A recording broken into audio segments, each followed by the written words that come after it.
Olá a todos e a todas, tudo bom? Meu nome é Mariana Mussa, eu sou servidora aqui do TRE do Rio de Janeiro.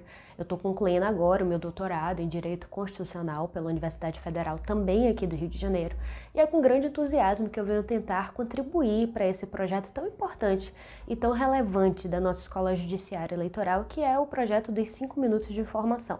Na minha tese, eu trabalhei com uma problemática que me incomoda muito, que são os desafios que são impostos à participação popular no Brasil, considerando o atual contexto pós-democrático em que nós vivemos. Então eu achei interessante trazer para esse nosso bate-papo de hoje justamente a correlação que a gente pode fazer entre o momento pós-democrático e a legitimidade das eleições. Para esse fim, o primeiro objetivo que a gente tem que ter em mente é entender esse contexto pós-democrático. E a melhor forma de nós fazermos isso é voltar o nosso olhar para uma situação que é observada no mundo como um todo.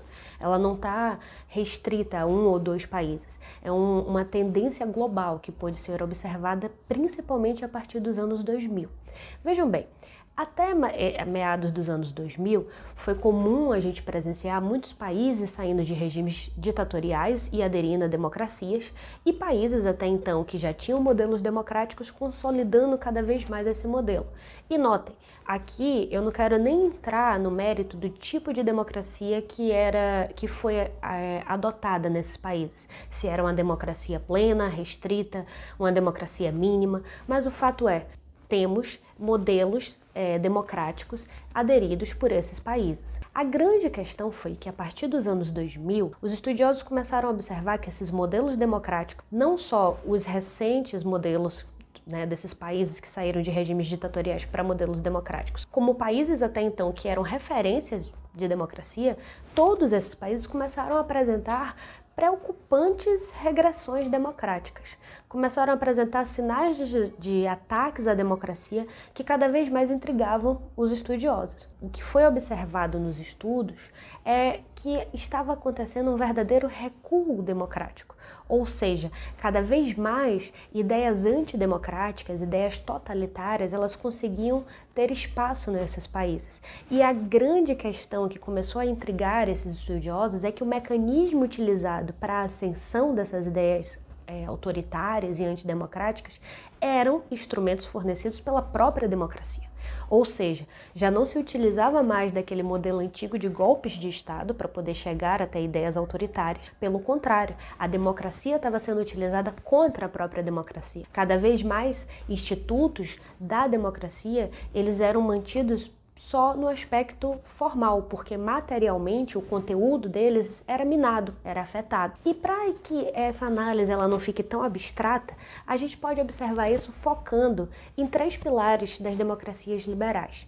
Quais pilares são esses? Se a gente voltar o nosso olhar para a eleição dos representantes, que são eleições que devem ser sazonais de forma a permitir a alternância do poder. O segundo pilar seria assegurar aos cidadãos, de forma ampla e restrita, direitos e garantias fundamentais que permitam não só uma existência digna, mas também a fazer oposição a qualquer tipo de abuso dos representantes. E por último, a abertura ampla para a participação popular. Afinal de contas, a base de qualquer democracia deveria ser, pelo menos, o respeito à soberania popular. É nítido que eles são visivelmente afetados. Nós observamos que os representantes eleitos cada vez mais representam minorias, interesses elitistas e não da população como um todo. Nós vemos de uma forma comum cada vez mais direitos e garantias sendo retirados, sendo afetados, principalmente sob o argumento de que o excesso democrático impede o desenvolvimento econômico. Nós vemos a afetação de direitos básicos como direitos à liberdade, direitos de informação, tudo isso afetado. E por último, no que se refere à participação popular, que cada vez mais ela é restrita ao voto, é muito comum percebermos que, até como a decorrência desse tipo de representação que é eleita, cada vez mais as pessoas se identificam menos com os representantes.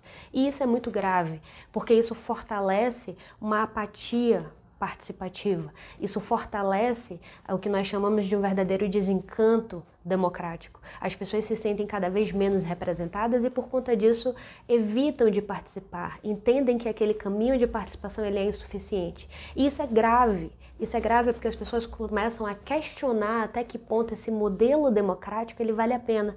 começam a colocar em xeque os valores democráticos. E nós chegamos àquele ponto, que é o ponto preocupante, que é o da espiral da desdemocratização. Cada vez mais a democracia ela é fragilizada. E observe, é difícil a gente conseguir romper esse ciclo, porque as pessoas se sentem sem ânimo de participar desse modelo democrático, elas questionam se aquilo ali é o melhor modelo e não participam para mudar isso. É muito difícil que as eleições consigam um dos objetivos precípios dela, que é o fortalecimento da cidadania ativa. Então, o meu objetivo aqui nessa conversa é justamente trazer essa questão, principalmente porque como todas essas fragilizações que eu trouxe aqui, elas ocorrem por dentro da democracia, elas acabam tendo um falso aspecto de normalidade, o que impede que as pessoas percebam os problemas, o que obviamente vai gerar dificuldade de que a gente encontre as soluções. Então, a minha ideia aqui foi pincelar esses conceitos introdutórios para que a gente possa juntos trabalhar para o esclarecimento e para a construção dessa cidadania ativa, que é o único mecanismo que nós temos de fortalecimento do nosso modelo democrático. Eu espero ter ajudado, despertado em cada um o interesse de buscar um pouco mais sobre essa temática. E eu estou à disposição para qualquer dúvida ou qualquer esclarecimento ou qualquer necessidade de aprofundamento sobre o tema. Um forte abraço e vamos juntos nessa caminhada.